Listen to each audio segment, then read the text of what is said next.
Welcome to the Grappling Grappling Rewind Podcast. Welcome to this week on the Grappling Rewind Podcast. On this week's show, we're going to recap Fight to Win 172, headlined by Yuri Simoes and Devhonte Johnson. We're going to preview Fight to Win 173 with some fun matchups, and 2021 EUG Up Your Game, their second event, which we have a bracket for now and looks outstanding. As always in the show, I'm your host, Maine, with my co-host, Zach. Let's do it again, Zach, because I forgot to record your track about 2 minutes ago. We could have pulled it off and pretended like it was the first time we've done this for like the first minute. Yeah, the 1 minute. First time in like 3 years I forgot to record the second track with your audio on it. So that's fixed now. Yeah, it's been a big week. Yeah. Let's get right into news. I got married like 2 days ago. Yep. It was a fun wedding. It was awesome. Everyone complimented me on the 3-minute ceremony, which is all Rachel and I needed. In and out. And it was also 100 degrees, and our families were all but at least it melting. didn't rain. Didn't rain. Nice. Yeah. Cicadas were good. Beautiful wedding. enough. Yeah. Had a great time. Yeah, Yeah. a lot of fun. Yeah. Josh officiated the wedding. Josh of the Grappling Rewind did a great job. It was a high risk move there, but he did a respectable job. He did a great job. So enough about that. We can talk about that in the outro section if people care. Yeah. Let's move into news. The biggest news is I made Joe Rogan. Yeah, that's the biggest news of the week. There's nothing else important happening. Yeah. Maine was on Joe Rogan, sort of, kind of. For like 3 seconds. My picture was on Joe Rogan for 3 seconds. In the Alexander Volkanovski and Craig Jones podcast, my buddy, like 2 days before my wedding, texted me a picture of like my face or like the little image on the side and Joe Rogan, and he was like, "Hey, you made Joe Rogan." And I went, "Cool, I'm right in the middle of wedding planning. You're trolling me. That's awesome." And he goes, No, I'm serious. And he sends me the timestamp link to the show. And I went, oh my God. And that was our... Yeah, but it was a picture from a thumbnail. Yeah, it was a picture from a thumbnail. But I mean, still though. The thumbnail is hilarious because that was the interview I did with Nicky Rod, because they're talking about Nicky Rod, basically how giant Nicky Rod is. And in a pull that up Jamie moment, Jamie, the guy that runs the Joe Rogan like sound back end of stuff, pulled up the funniest forced perspective shot on the internet of Nicky Rod, which is me interviewing Nicky Rod 2 weeks after ADCC when he rematched Kine and Duarte at Fight to Win. Yeah.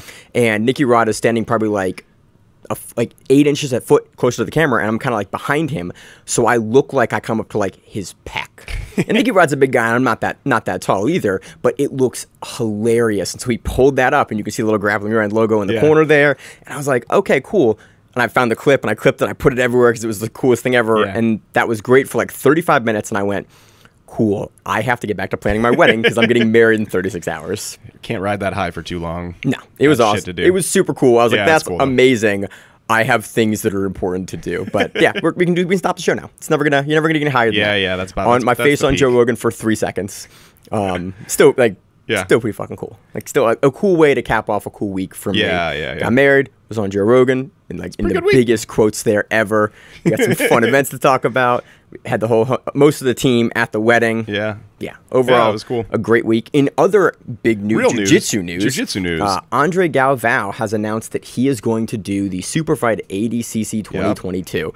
2 weeks after Gordon Ryan has retired. Coincidentally. But Flo in their article actually said that like it was.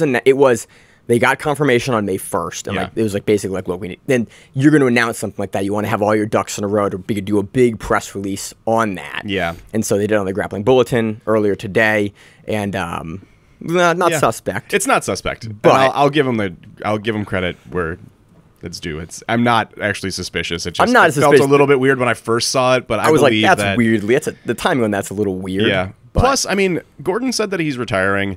I also see a scenario where Gordon takes that one match. Yeah, but also he didn't say he was like, I'm done forever. He was like, my stomach's all messed up. Yep. I can't train and compete like I want to.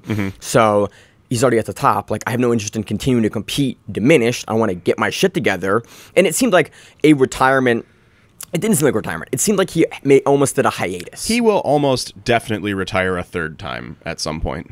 I think this is the third time. Is this only the second? I think this is the second. He retired twice in like 2 months, right after ADCC. Oh, I always counted that as one retirement. Yeah, because it was a retirement, and then not really, and then he for real retired, but then he didn't for real retire. Right, and then now this Well, we'll call it 2.5. He called it a retirement, but it did seem like a hiatus. Like he was interested in competing, but he wanted to like be healthy to compete. Oh, I think what he said was he's going to stop competing indefinitely, which doesn't necessarily mean that he's never going to happen. It just means that he doesn't have an end time to when he's not going to be competing. Right. Yeah. So But I could see a scenario where we actually get to see that match. Gordon comes out for maybe even just that match, or maybe he's feeling better and is back into things, or I don't know. That's a match, I think. If Galvao's good for it, Gordon will be good for it. I think so too. That's a legacy match for both of them, especially if Gordon's kind of actually looking at retiring. I think that's a match because Gordon's competitive. I think. Yeah, I don't think he's not gonna duck guys. Like that's a match it's he actually literally wants. the one match that's been talked about on every podcast, every jiu-jitsu mat for the past 2 years at least. 4 years. 4 or 5 years. No, from the Penna match before in 2017, it was a match that was actually. People were talking about it then, but then after 2019... it became the talk of it. became the only match that people talk about if you talk about any match at all. Yeah. Yeah, so that got announced this week. Other big announcements, we have the full bracket for... Third Coast Grappling. Yep. There's been some dropouts and announcements. I cannot wait to talk about that next week. It's going to be... It's going to be so much Bracket's fun. Looking cool. Yeah, next week's a loaded show. We got Who's Number One preview and Third Coast Grappling preview. Yeah. I'm going to have to dig deep in I'm also going back to work first time since surgery. So it's gonna be a big old week for me. Yeah. I think, do we have any other news? I don't think that's everything has been a blur this week because it's been a tough week to find news when the main person that's finding our news is getting married. So yep. And not sleeping and having stress dreams about things that I took care of days ago, and then that was fun. Slept awesome last night. It was great. I was like, cool, I'm done. I'm married. My mind was like, you didn't take a nap for a while. So 9.5 hours. Awesome. Hard. I woke up this morning I'm all refreshed and sore from sleeping. Yeah. Cool. Weird. So yeah, great. I have no other news. I know I'm forgetting something, but it has been a big, great week. So let's move into the recap section of the show. Fight to Win 172, headlined by Yuri Simoes versus Devhonte Johnson. Yuri gets that via unanimous decision. Zach, what are your thoughts on the match? Yeah, we've had a couple matches like this recently. It's a lot of stand-up hand fighting and not a lot of action. It's kind of disappointing. That's going to happen once in a while in jiu-jitsu. Yeah. You have two guys that want to wrestle, that are good wrestlers. Jiu-jitsu wrestlers. Yeah, jiu-jitsu wrestlers. Yep. Jiu-jitsu wrestlers. And you don't have the sort of same pressure that in a traditional freestyle wrestling, there's a lot of pressure to engage action, and the rounds are shorter. Yeah. And so when you have two wrestlers in a 3-minute match, 2-minute match, and freestyle wrestling, depending on the rule set, rounds, you end up with a scenario where people can be aggressive and use a lot of energy for 3 minutes and then have a right. Yeah. In jiu-jitsu, you have a 9-minute match. I think was this 8 or 9? I think it was 8. Okay. You have an 8-minute match, 10-minute match, whatever. Yeah. You're not gonna at the black belt level routinely 15 minutes. Yeah, and so you're not gonna put that kind of energy into it. And so when you have two really good wrestlers, they're being cautious. You end up with matches like this just because of the way the rules go, and it's unfortunate, but we saw it with Wagner and Hanger 2 weeks ago. 2 weeks ago, last weekend. 2 weeks ago, I think. Again, everything is a blur. Yeah, I think it was 2 weeks ago. We saw a very similar situation. I think there was a little bit more action in this match than that one. Yeah, definitely. But we went to the ground. It's unfortunate. These things are going to happen. We had some takedown attempts from both guys. Yeah, so Yuri actually had a really nice takedown series, and then it got kind of weird. The restart was weird. Again, I will give him credit.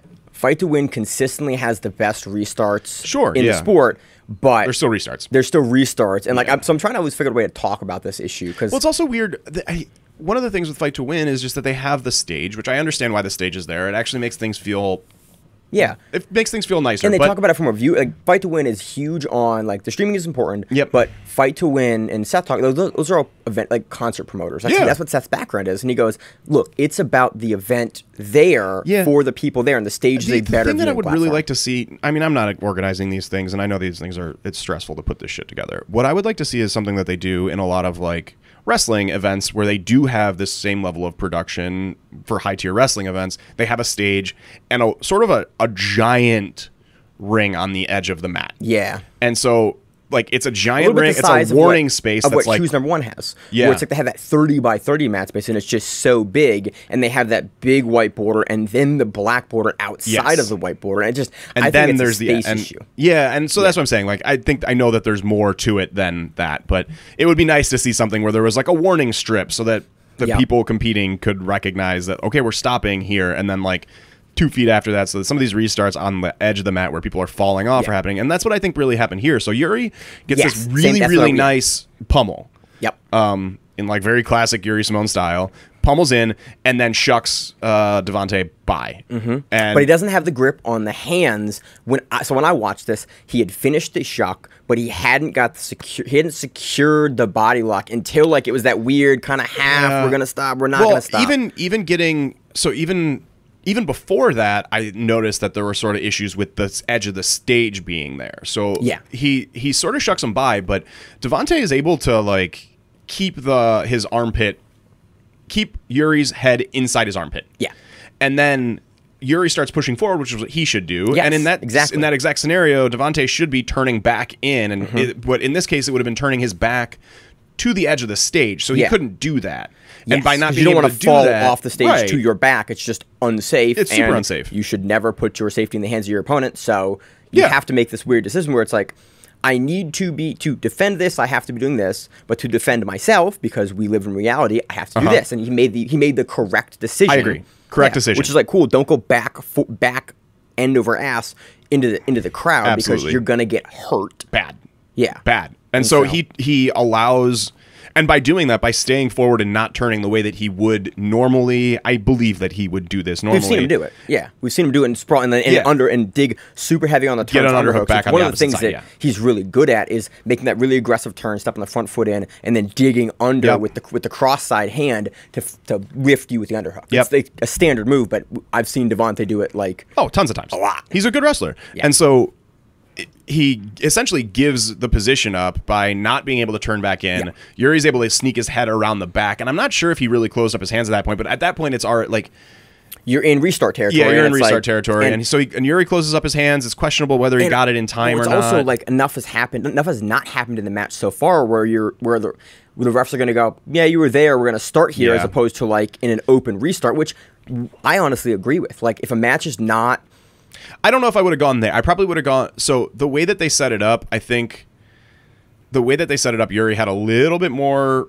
of the back than I would have liked. I think that the setup that I probably would have done might have been more from the side. It might have even been before Yuri got his head around the back. I'm not sure. But again, these are all subjective things that but both guys agreed to it, and you know, I was good with it. But again, when you have a slower paced match on the feet, I'm okay with like, hey, restart. We're going to give the guy a position and restart, as opposed to giving him this half thing that cool is going to turn and out. Like, man, you were. Which I mean, that kind of still did happen anyways. Yeah, it did. Right. So Yuri jumps up to the back from the position. Gets that cross body leg hook from the outside on the far side leg. Yeah. Well, at first Devhonte sort of dropped and then stood up. Yeah. He pulled like a just stand up situation that I thought was really impressive. Actually, just athletically was really impressive. What was impressive to me was he did it, and then the stability. Like, he didn't do that shaky kind of stand up. He did that like, stood up. I'm going to stood up. Yeah. I'm going to stand up. I'm going to stand up with Yuri Simoes on my back. Yuri's 200 plus pounds, 220. He's a big boy. Yeah, he's a big dude. Devhonte just went cool, and I went, oh, Devontae's. I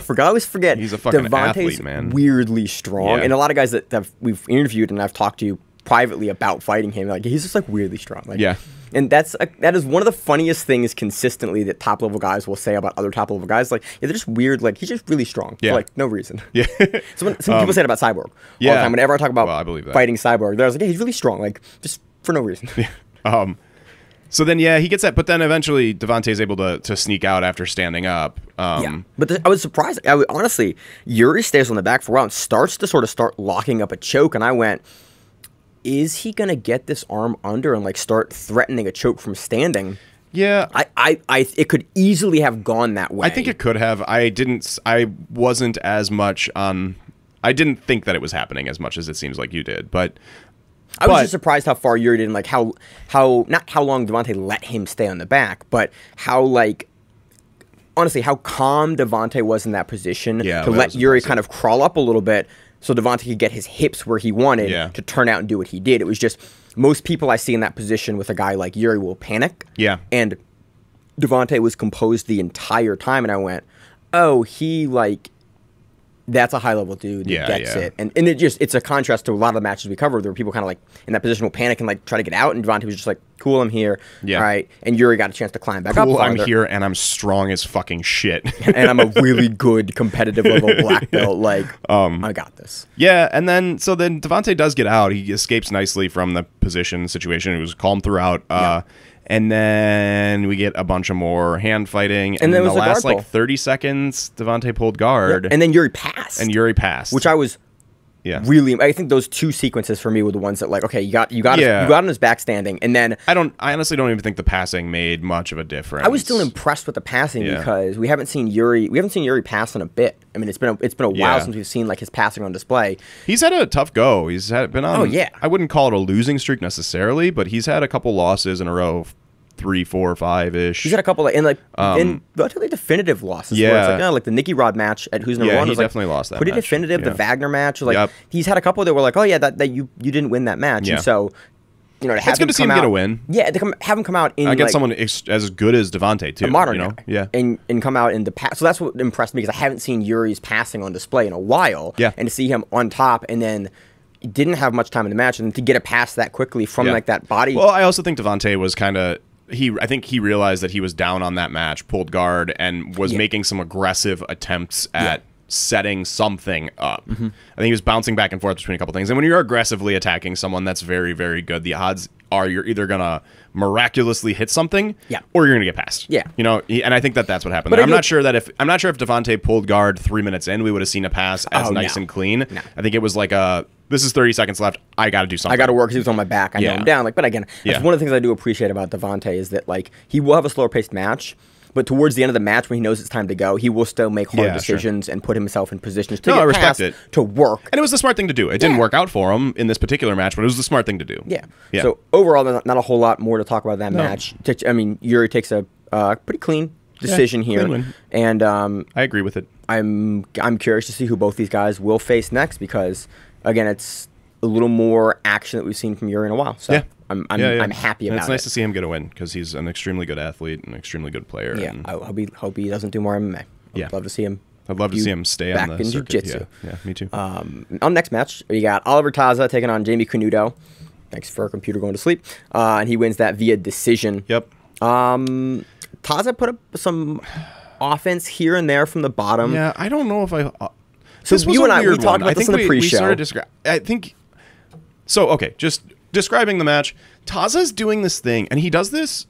He's been doing this in, all of his matches lately, and it's a thing that he's kind of always done, but it's been more... To me, at least, it's been more apparent and obvious, where he, from standing... will sort of be a little wrestly-ish. He's not trying to get a takedown. He's being a little wrestly. And then he pulls guard. He attempts a leg entanglement entry immediately after pulling guard. He fails at that. And then he just stands up and does the whole thing again. And it's very curious that, if you go back and watch a lot of his purple belt and into, his early brown, lower circuit level matches, he would murder guys with that. Yeah, he would guys would overextend on the sprawl or whatever they were doing, and he would enter in, he would roll them over, and he would knee bar the shit out of them. Yeah, and it was a thing that Taza. I mean, that's what I know Taza from is that sequence, and then upper level and high level guys, guys like Canuto, which is maybe why it's more obvious now because it's not he's failing the entry more often. He's only fighting the high level guys. Sure, that A, know what he wants to do, and B, have more than two responses to they have a depth of understanding and responses to A, the tape that they've watched, and B, what he's going to do. And so I think he's not as successful with it because when he was a purple and brown, he was just murdering guys with that. Yeah. And that was a consistent thing he did. That makes sense. And maybe that's why I'm noticing it more now, but it feels like every Taza match, he pulls guard, tries to enter something, and at least 10 to 12 times. I was happy with the arm drag single here, though. Yeah, so he did it twice. He did an arm drag single into the knee hug and that did not work out. But then very soon after that, he pulled the arm drag into a really nice single and then checked down from the single into the double once he realized that the single wasn't going to happen. And then they hit the edge of the match. Ton of really JT Torres. Yeah. Whenever I see someone hit an arm drag to single where they slope the leg in front of the same side leg and pull them down, JT Torres has won ADCC with that twice. That's what he beats you with. And it is funny to see more and more guys using that consistent jiu-jitsu because I think, and Torres for me is always the guy, I think it's a match, maybe it's a Wagner match with Torres where he just hits that and you're like, God, that's a beautiful sequence because there's no time to sprawl. He gets under your hips and forward. So it's cool to see even guys at the heavier weights like Taza we're seeing that more, and it was the camera angle was really nice for it, so you could see all the parts, you could see the drag and the leg come through, and again we're seeing that more from Taza. We're seeing him actually able to hit that sort of takedown. This was the nicest I've ever seen it, and this I was actually really happy. Like I was really happy about this from Taza because it feeds into what I was saying about how his game has been played lately, where he's been doing a lot more of the, well, maybe not more, but it seemed like he's not securing the entanglements and then standing up and this sort of up down stuff. I think if he starts integrating aggressive takedowns in between those attempts at leg entanglements, those entanglements are going to work a ton more. He's going to give you more to have to work with, and then guys are going to misstep more because you're in a two-phase game with Taza now as opposed to, not one-dimensional game. I mean, you watch people, they sit on their heels and let him pull these guards and then defend right away, and it's not exciting, but he's not able to get the entanglements that he wants. You can't sit on your heels and defend that way if you're also afraid of him hitting the takedowns. And so it was nice to see such a clean takedown against Jaime Canuto, who's not necessarily, he's gonna be able to defend things well, but I also think Canuto we've seen his stand up watching as well. We've seen him like wrestle guys down. Like Canuto is a very, very complete grappler, and so I was very pleased that we're seeing this new development from Taza, and I hope to see a lot more of it. Me too. And it's cool though because the DDS guys, which is where Taza trains with, who he trains with, are focusing on, and all of them are doing this takedown. And they're getting better, and they're getting better at it. And it's the one thing that universally I've watched that camp implement and improve on over the past 6 months. So it's cool to see like, oh yeah, because these guys all train as a unit and as a camp, and like they're in there every day learning the same thing. You're gonna see jumps like this, and the whole. It's the only one of the only teams that trains. It's I think the only team that trains like that at a high level. Oh yeah, absolutely. And so it's cool to see. Oh yeah, Nicky Ryan's doing this. Nicky Ryan has some different takedowns, but he does this. We've seen Gordon do this. We've seen Taza do this. We've seen Gary do this. Like this is a consistent takedown that all of those guys are implementing. And then you have Nicky Rod that you got to do it to in the camp. And so there's that. It was exciting. And I hope his game continues to progress that way. I think he's had some matches. He's been winning lately, but he's had a lot of close matches I haven't finished watching his matches lately and thought, wow, Taza really fucking killed that dude, It's been a lot of like close matches where, I mean, even on this one, I don't know if I necessarily... I think you and me disagree. Like, I thought in Fight to Win, I thought this was a clear match for Taza based on Fight to Win scoring. In my opinion, though, this comes down to an argument that we've had over and over again, me and you. And we're going to do it again. Let's do it. I don't think that leg entanglement entries count as a sub attempt, and you count them as sub attempts, and I think we are, as a community, past that. Leg entanglements are positions. You don't get a sub attempt for getting side control. Right. A leg entanglement is a position with which you can hit a sub from. It is not a submission attempt. That one heel hook at the end, though. That's sure. I'll get yes. But again, it's leg locks in the last 10 seconds. We've talked about this on the show many times. We don't count. And it was a weird, fast situation. It was for a leg lock in the last 10 seconds. It was tighter than I have seen otherwise. It wasn't like your typical Hail Mary. He very much could break his leg in half. He could have got it. I mean, Canuto did get out before the buzzer, though. It wasn't like it ended in there. With the heel hook out. But there was about 4 seconds left, and Taza grips, and I went, Taza hook, rips this hard. He can hit this, and then Canuto does a great job of getting his knee out and slipping the heel out into the armpit there, and the elbow pit. I tend to disregard submission attempts in the last 10 seconds unless it's like still on at 0. Yeah. I thought it was good. I thought, based on what we saw for the takedowns, he does get passed by Jaime here in the match. But again, that doesn't, in Fight to Win rules, doesn't count as much mean anything. As the submission. And so I thought Taza looking for the positions into the legs and then entering and getting the takedown, again, which doesn't mean anything in Fight to Win rules. Takedowns don't mean anything. But those in combination and the aggressiveness. Well, he didn't get the takedown. They got to the edge of the mat, and he didn't. I thought he got the one with the single leg arm drag. I thought he got. Nope. Is that another match? Am I wrong about that? He switched down to the double, or the far side leg to switch to a double. Okay. Devhonte stood turned in, and then Canuto? they were on. Yeah, sorry. Canuto stood turned in at the edge of the mat, and then they reset them standing. Okay. Huh. He didn't control him on the ground at all. It's been a busy week, Zach. Yeah, no. I misremembered that. I could be misremembering too. It's entirely possible. I don't have my notes on me, but I'm pretty sure that because I remember thinking, wow, that was a really nice series. It's unfortunate that it didn't end with a clean takedown because his progression was really nice. Yeah. Overall, super close match. Yeah, fun to watch. very close match. Nice to see new folds from Taza being successful, and it's nice to see Canuto again. With the level of defense he had. Strong. I honestly like his pass was really good. I thought that he was on the offense more. He was the aggressor more often. See, I thought Taza was. That's why. Also, I don't really count Taza's like the thing Taza does. I don't count the thing Taza does as aggressive, right?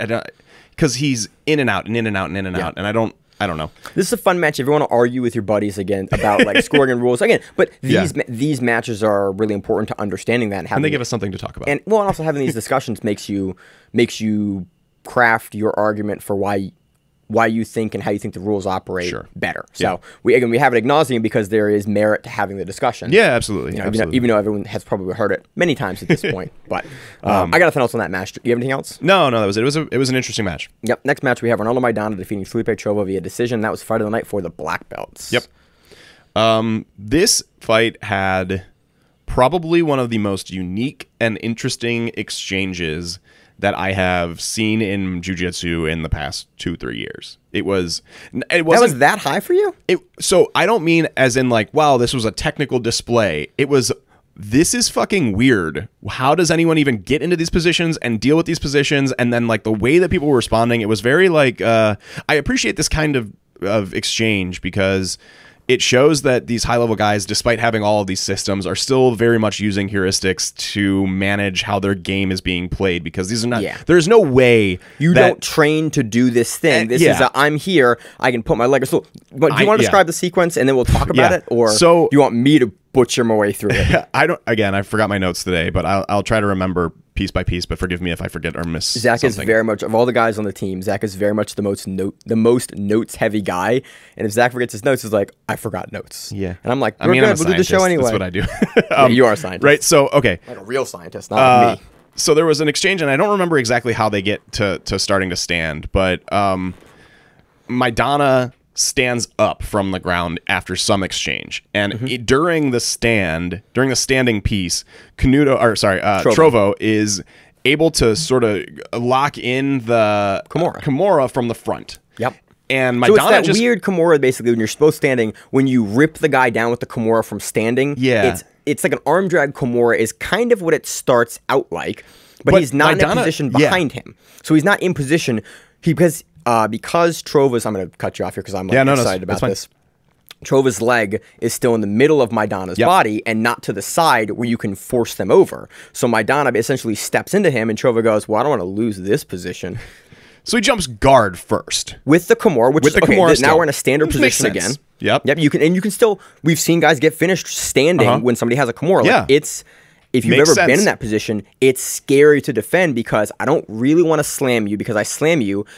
There's like a 2-second period where I can't defend that arm because I'm driving you down. Yep. I don't really want to pull out because, well, you're on my hip standing, so I can't really pull out. I've got a hand fight with the other hand, and Trovo knows, okay, we're in this position. I can start to finish this, but it's Maidana, so high-level guy, probably not going to be able to finish this unless I do something crazy. And so the crazy shit he did is he takes the so the leg on the opposite side of the Kimura. So he's got the Kimura on his right. I know, right? Audio. So he's got the Kimura on his right side. So Trovo's right side, he has the Kimura. He takes his left leg and swings it all the way up over Maidana's head and places his thigh on Maidana's shoulder. Like you have a Barato. Is it a Tarraco Plata or a Barato Plata? Sure. Like that's but standing. Yeah. Where I went, I've done this because I'm tiny before to giant people as a joke before my back was broken. It's ridiculous. I've been here, but I was like, oh, that's what that looks like when I did it. Yeah. I was like, that's so dumb. It was weird. And then immediately what you think is, if you've ever done this, immediately what you think is, I'm about to get slammed on my neck. Yeah. And then I watched this match and went, oh, this is fight to win. He can slam him on his neck. But he didn't really get slammed. He started like really trying to crank the arm lock. He bailed on the Kimura as they were turning, spun himself around to not get slammed, and ended up almost getting turned over like a fireman carry as the bail to the Barata Tarraco Plata that he was hitting from standing. Yeah.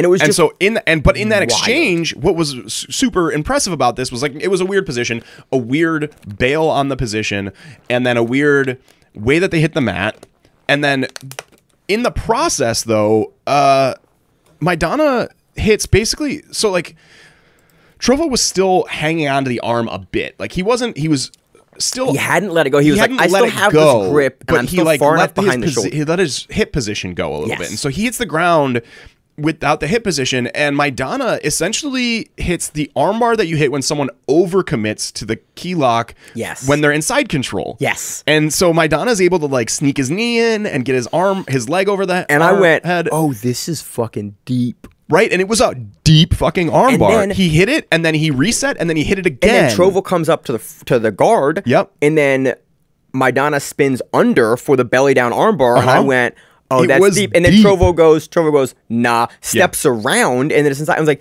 this whole sequence was... It was wild. It was wild. And It was again, wild. deservedly fight of the night for the black belt Oh, absolutely. because of that sequence. Like that sequence is- alone. And it's a sustained sequence. Yeah. And you can watch what happens at every single piece to like the decision making that you did there from both guys to step, to counter, to counter, to counter, to know your rules, to counter in a certain way, then to come through, then to attack off of like a really weird, uncomfortable shoulder lock in transition, and then have it escape to top position.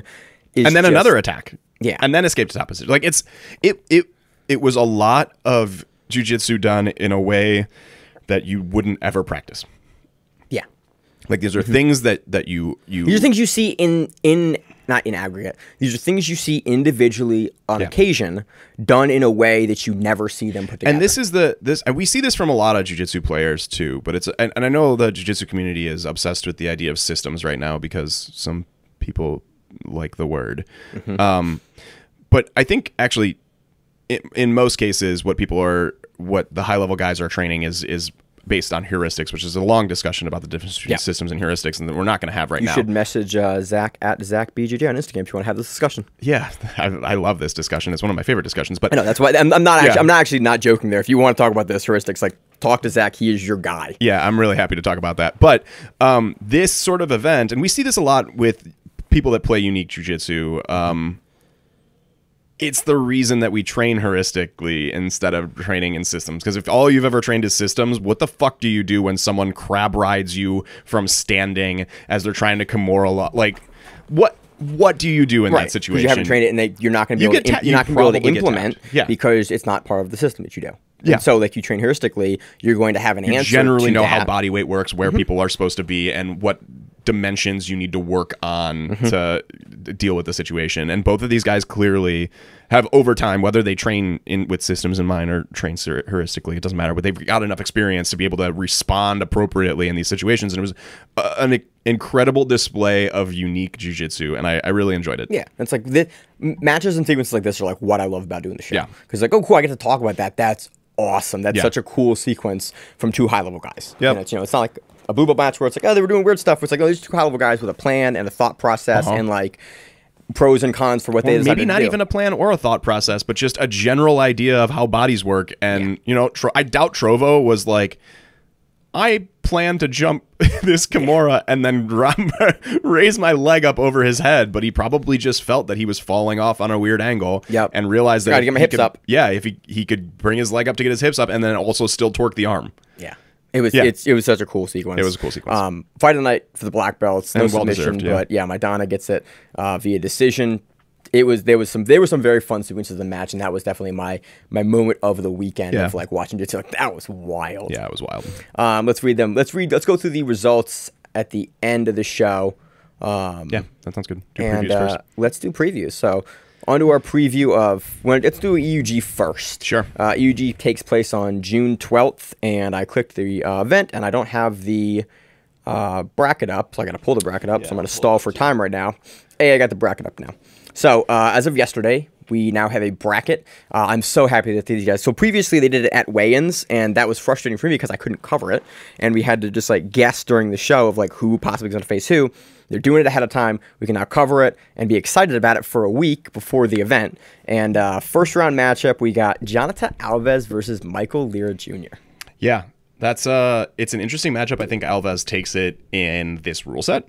in the gi. Yeah, very. It's more so IBJJF rules, and EUG has. We talked about it before their first event.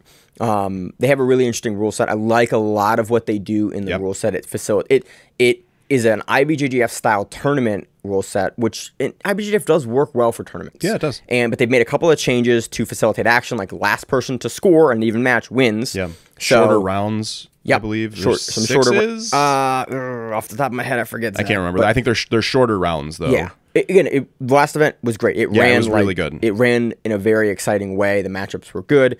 I think Alves in this rule set, because Alves is so strong in the IBJJF rule set, and he can score and he can stay unscored on, or he can respond to score. The only thing that might mix that up is I think between the two of them, Lira is the more aggressive in general. Yes, and Alves is like one of the not least aggressive, but very much positional first. He plays a smart game. Yeah, smart game. Yeah. Not going to take a risk kind of guy. Lira will take risks. And with this rule set, there's always the chance that Lira ties it up at the end. Yes, and is the last to score. Because Jonathan Alves has a history of getting 2 points and then waiting the match out. Not waiting the match out necessarily, but playing smart so that he doesn't get scored on for the rest of the match, and then maybe getting an advantage or two so that if it does get tied up, there's no advantages, and the last person to score wins on a tie. And so there's a scenario that exists where Alves...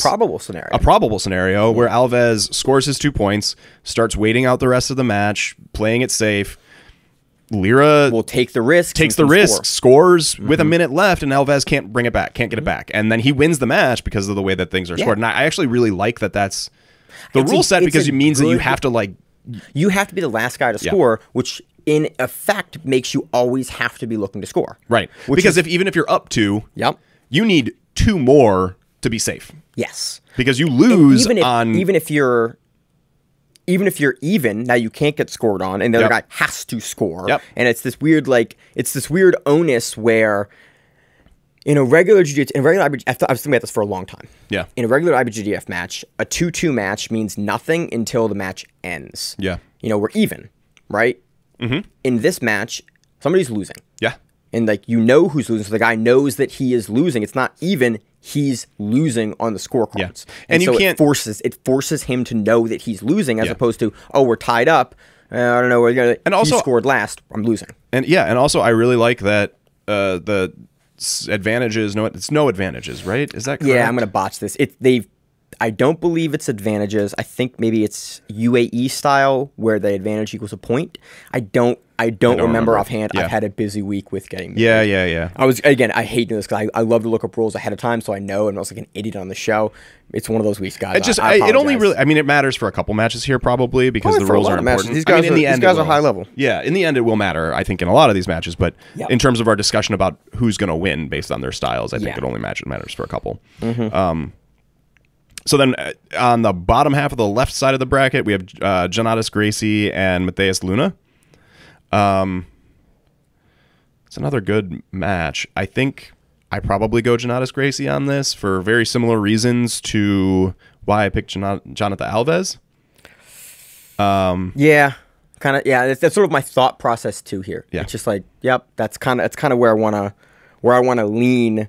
The right side of the bracket is where I'm going to be the most interested, though. So here we have Tynan Dalpra. Let's go with Dalpra. Probably. Josh. Zach, you're not the name guy. Yeah, I'm not the name guy. Let's not leave you to your own devices with the name. Yeah, not a good idea.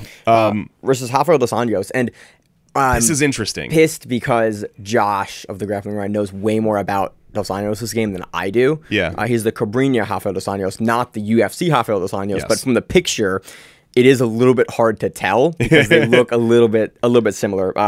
RDA is a bit younger. This RDA is a bit younger, and apparently has just been tearing up the purple and brown belt scene again. Unfortunately, we don't get a chance to cover those guys as much. Yeah, I've watched a couple.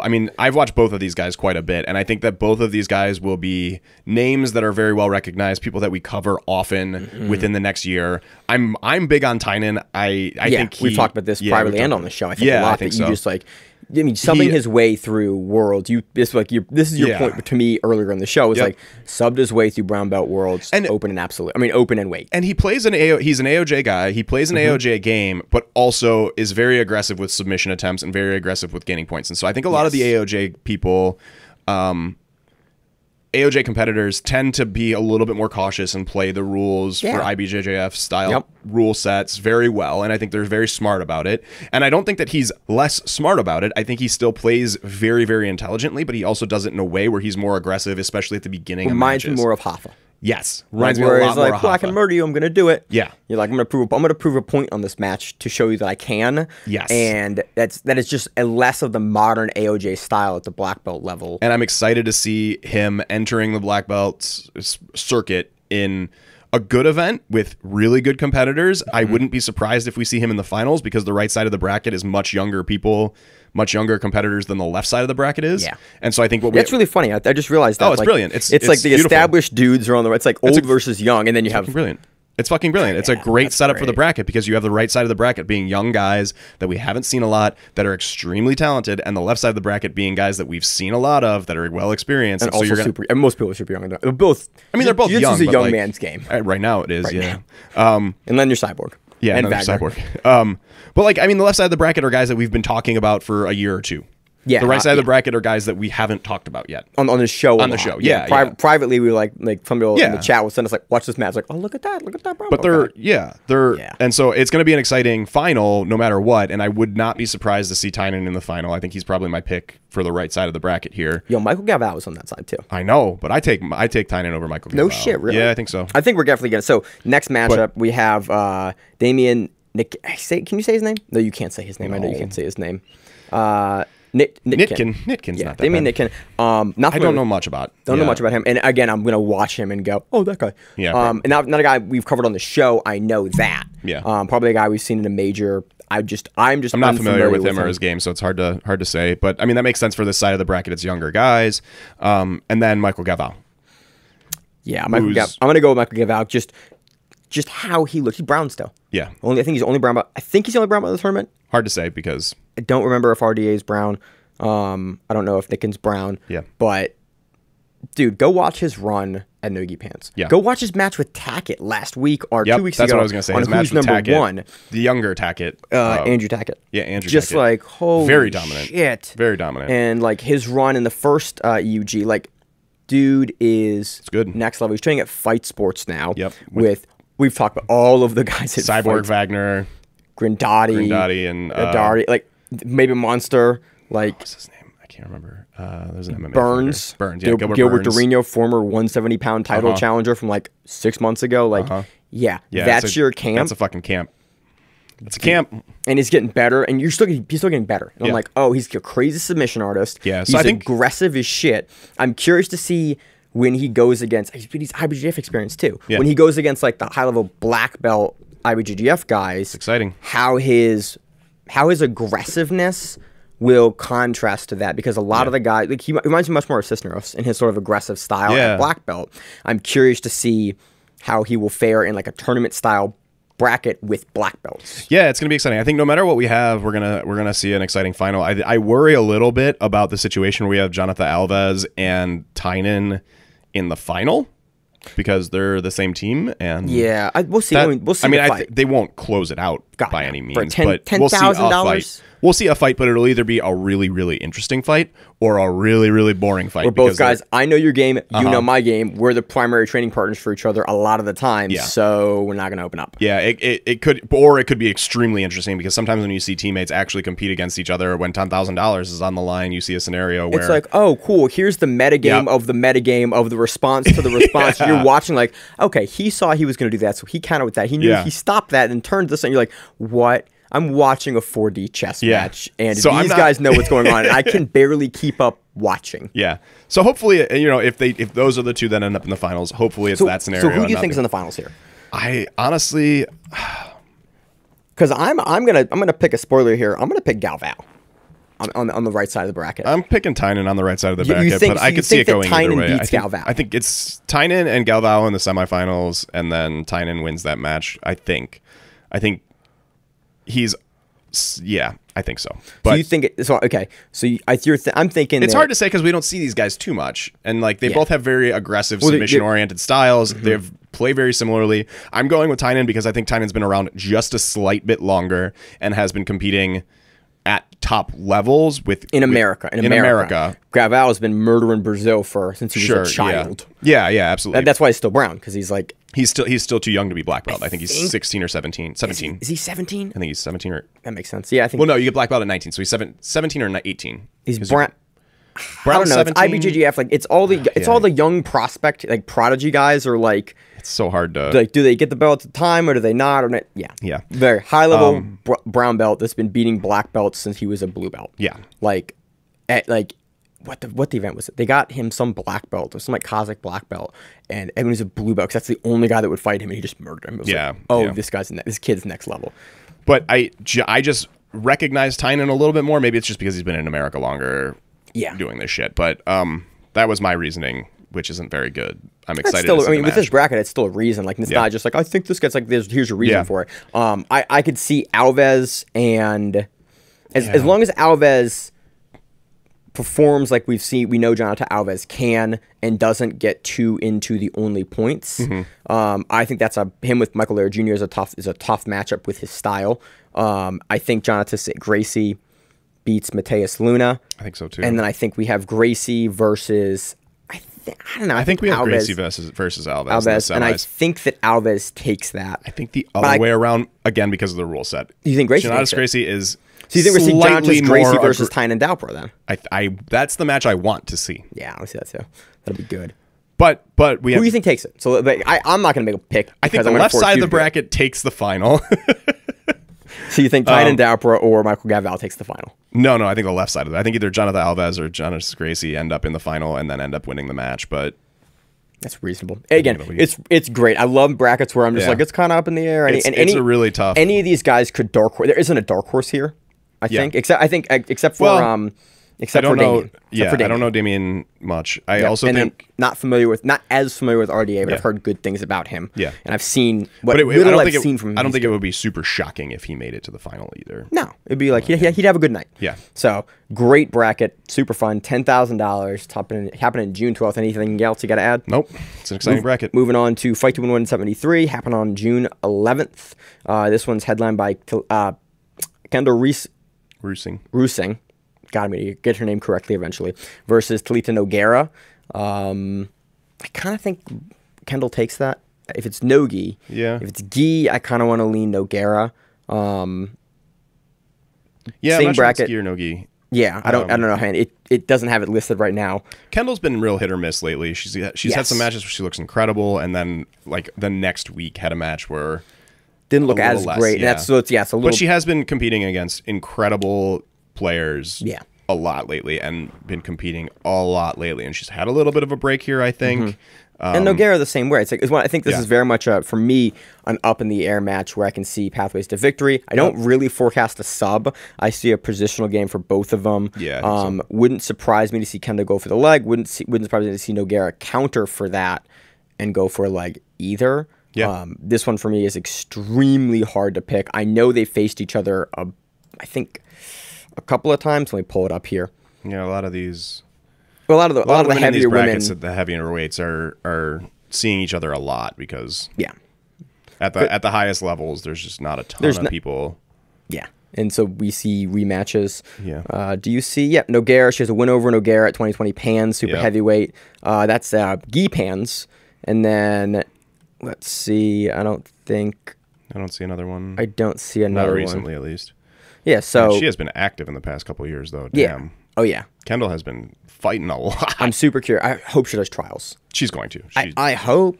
I've seen like pub posts about it and stuff that she's training for trials specifically. Yeah. So yeah, Kendall has taken the first one.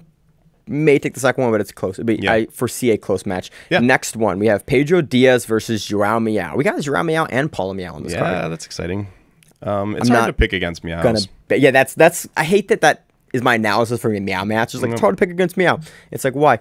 Because they're really good and just hard to beat everywhere and unsubbable. Yes. When a guy is unsubmittable in Fight to Win. In ever. But like when a guy's unsubmittable, you can win on points pretty easy. And fight to win, it's a little bit different. Yeah. Still, I mean, but yeah, it's hard to pick against the Meows. Pick for a draw Meow based upon unsubmittable in a submission only rule set. Same. Again, I've been impressed with Diaz though. Yeah. We saw him a couple of weeks ago. I forget. It's killing me. I can't remember who. Again, I had a wedding this week. I'm kind of brain dumb. But yeah, that's my Diaz impressed me. Pedro Diaz. I wouldn't be blown out of the water if No. Diaz won this match. I think that he's a reasonable person to And he's pick, on the up and up. Meows. Yeah, he's on the up and up in a big way. And same thing with the next match. Yeah, Lucas Pinheiro, Paulo Meow. Pinheiro is an extremely good. I mean, number 2 bantamweight now since losing to Michael Musumeci, but yeah, extremely good. I do want to favor Meow here, just because it's hard to pick against him. But this one, I question that logic more so than. This one, I think Meow takes this. Paulo takes it. Yeah. Because I think his game matches up really well with what Pinheiro wants to do. Yeah, I agree. And the guys we've seen give trouble to Pinheiro. I think he's fought Meow before. Like Meow's game slots into like impossible to pass, impossible to settle, going to continually keep you on that outer range, and Pinheiro kind of wants to be in your range, doesn't really want to be far away from you, and Meow functions really well when you're far away, and he's good at keeping guys at that far away range with his guard, and like even both Meows we've seen implementing better and better passing since like 2016. Yeah. Really got passing, so if he is able to get Pinheiro over, I think he's able to crush him in and then turn him and get past. I also think Paulo's bigger. I think Pinheiro is a rooster. Really? Yeah, Pinheiro is a rooster bantamweight. Meow is he's light up feather. a little bit. No, yeah. I mean, Pinheiro will go up to lightweight, but we'll see him at light feather. But he is a smaller guy. Sure. I just think that Meow, like, he can push the game into a space that he is more comfortable operating in. And then there's also just Meow Brother shit sometimes that happens. Yeah. They just do some shit sometimes. You're like, oh, that's magical. Yeah. Yeah. So people shouldn't be able to do that thing. Great match. I think this will definitely affect the rankings.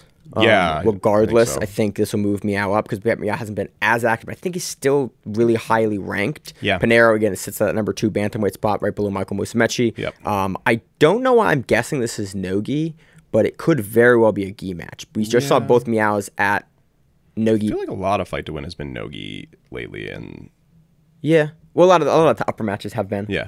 So, should be fun. Again, that should be a fun match. I'm amped for that one. Again, I love ranking implication matches, and all 3 of these have really nice ranking implications, absolutely. and that it gives me something to think about in the context of the match, as opposed to this is a fun match. Yeah. Hey, how does this move them up? What did the performance do? Is this a 4 ranking up? Which is something that's getting more and more important as we start to see. I mean, who's number one's a big thing there, right? I mean, these rankings directly. And we've talked about it for years on the show and off the show that like having robust rankings is super important for the sport. Yep. Because it's finally happening. It gives you context for why the match is important beyond like this guy beat this guy. This one's like no, he's ranked now, and like this helps him in the rankings, and it gives you a seeding reason and rationale for why someone should fight someone and how that match fits into the greater framework of the divisions, and then pound for pound, which is actually a thing in jiu-jitsu because so many guys because open weight actually exists. Yep. It's the only sport I think sumo in that only sport where pound for pound actually means something. Yeah, sure. And I would love to see what I would love to see is just rankings that's just like, hey, here are by the numbers where guys sit, because we have enough guys that are like rooster weights that fight in open weight, and you could actually make a legitimate, robust like here are all the male grapplers. Like a high top half of the weights, bottom half of the weights scenario instead of a pound for pound. I would like to see something like that, because then they're more reasonable matches. Yeah. I always kind of think the absolute should be split in half anyways. I do too. Who does that? I think does someone do that? Yeah, IBJJF Pro used to do that. Oh, really? Yeah, above middleweight and below middleweight. Yeah, that's which I like. Again, it's as a smaller guy in the lower end of the bell curve, for me, it's great. But I've always been annoyed a little bit at the guys that are kind of float. It's just like, cool, you're like in the middle. It's nice to be in the middle, I imagine, but I think it's terrible to be in the middle, because then it's like, well, they go up, they go down. Like you have, there's this weird disadvantage versus like the smaller guys like me. It's like, cool, guy's only 40 pounds heavier than me. Yeah, that's a much more reasonable match. Yeah, versus like, cool, I gotta fight Bushesha. You're like, awesome. Like, what do you think's gonna happen? Yeah. So fight to win 173 should be good. Should be good. Let's go through the results for Fight to Win 172. Last match in the black belts, we have Benjamin Azianto defeating Sean Joseph via decision. The judo match, we had Solomon Crowan defeating Giorgio Sosteno via decision. The brown belts, we have Thomas Rodriguez defeating John M. Cobbs via decision. We had Michael Lundy defeating Manuel Danel via decision. Purple belts, we had Daniel Martinez defeating JT Little to become the lightweight champion for the purple belts for Fight to Win. We had Patrick Crank defeating Brian Hutchinson via split decision. We have Dot Monic Wright defeating John Paul Roberto via rear naked choke. We have Noah Brazier defeating Jamie Watts via heel hook. We have Michael Mehdi defeating Abdul Karim Al Swahil via split decision. We have Nick Gates defeating Kenton Golskin via split decision. We have Dominic Ramos defeating Terran Bars via heel hook. We have Jay Crockett defeating Oyezer Brown via decision. On to the blue belts and the kids and teens, we have Nicholas Patrick defeating David Burns via rear naked choke. We have Mo Brown defeating Isaac Sanchez via heel hook. We have Jamil Muhammad defeating Clay Vincent via heel hook. We have Bradley Hearing defeating Cody Byers via Kimura. A ton of subs for the kids and teens. We have Mark Ryan defeating Eric Copeland via rear naked choke. We have Connor Saltmere defeating Zachariah Dennis via triangle armbar, and that was submission of the night for the kids and teens. We have Roberto Lopez defeating Jeff Thompson via armbar. We have Darby Jones defeating Tyna Ward via decision, and that was fight of the night for the kids and teens and blue belts. We have Eric Martinez defeating Billy Trinaldo via decision. We have Marlon Martinez defeating Fernando Lopez via choke. We have Hayden Macedano defeating Adam. Oh no, there's nothing listed. There's an issue. We have Adam Merchant defeating Carlos Antoni via decision, and that does it for the Fight to Win 172 results. Let's do the outro, Zach. Outro. What do you got going on this week? Nothing. Anything fun? Nothing. Nice. Taking some time off of doing things. That's awesome. I have gone back to work. Yeah. This week. That sucks. It's not so great, but been off for some time. Used a bunch of my vacation and sick leave to heal my back surgery, do my wedding. Yeah. It's time. Yeah. So you got to go back eventually. Yeah. So there's that. Other than that, just sort of getting back into the regular swing of things with like being able to move around a little better. I had my wedding finally. That was fun. That was just such a Josh nailed this. Josh was the officiant, nailed the ceremony. Yeah, it was absolutely perfect. It was a beautiful night too. Beautiful night. It was 97 degrees for the but ceremony. The sun went down like right afterward, and it cooled off pretty quick, and it wasn't that uncomfortable during the ceremony bit because it was short. Yeah. And then we went back into the shade under a tent for the sun to go down, and then the sun was down, and it was a beautiful night. So it worked out great. Great. Find someone you love, marry them, and then have a great time and have a big-ass party for your wedding. And, overall, cannot be happier with the weekend. I had something else that was important to news that I wanted to throw in the outro, but, I think I was just talking about that in general. Yeah, overall, great night. It was fun. Yeah. I don't think I have anything else going on this week. In 2 weeks, we got Third Coast Grappling. That event, the 185 middleweights, there's been some dropouts and some replacements there. We have a finalized bracket now. It's nice that we have the bracket early enough. Dude, I love that Ryan does that with Third Coast. Like again, the guys giving us brackets a week or having brackets available publicly a week or even 2 weeks out. It just like being surprised by a bracket is fun initially, but I don't like to be surprised like the day of the event because it doesn't give me time to think about the matchups and and marinate. Like that's why I like MMA because they give you matchups months and you can talk and think and there's analysis that happens. It might affect the matches a little bit because people can study up, but I mean you have 8-person brackets anyways. Yeah, at the high level you're going to study up anyways. And I also think that the studying is what all other combat sports do, and I think it helps make our sport more professional if you have a guy that can actually like put in tape study because there's a lot of we've talked to enough guys like I don't study my opponent. You're like you should do that. Yeah, why? You absolutely should because you're a professional and they're gonna it messes up how I fight. It's like that's on you. You need to work on that skill because he's giving you a bunch of information in tape study. Study tape. All professional. This is my rant. Yeah, because I hear enough guys that don't study tape. Study tape. Preach. It's extremely important if you're going to be a professional grappler because it is information about your opponent and how they're going to play, and you can use that to your advantage if you have good coaching staff. They can help you plan for It's better to have not any information. Going there blind and you never know what's going to happen. That's just true across all walks of life. Has an amazing Kimura that I didn't watch his setup for at all. In general, in all of life, it's better to have less information. Yeah, as the two scientists talk. So overall, watch tape on your opponents. I don't know where I was going with that, Zach. It's been a busy week. It's been a week. Big ass, heavy tungsten ring. Fucking weird for the first like 2-3 weeks or month, man. Dude, I love it. I'm so excited to be married. I'm like so excited about it. It's like, which is the best thing ever. It's like you're excited. I'm excited to be married. Like Rich and I are happy about it and excited. I'm like, this is like what this is. Are you excited? I'm excited about it, Zach. I got like 2 emotions, man. I got 4 emotions, like happy, annoyed, indifferent, excited. That's 4. Yeah, I said 4. I'm not a math guy, Zach. All right, that does it. We'll go 2 off the rails. As always in the show, I'm your host, Maine, my co-host, Zach. And we are the Grappling Rewind. We'll see you on the mats, whatever that is. Stay safe. If you like the show, please consider sharing it on Facebook with the folks at your gym. It's the best way that we grow the show, and we really appreciate it. You can reach out to us on email. We also have Instagram. We have Facebook. We have Twitter. We have Google+. Until that shuts down. We have a website. If you have an event you would like to have us cover, please let us know. If you have a name, like most people do, and you'd like to have us stop butchering it, let us know. Reach out to us. The show is also available on YouTube, Spotify, in addition to iTunes and every other podcast service. We very much appreciate your time, and thank you.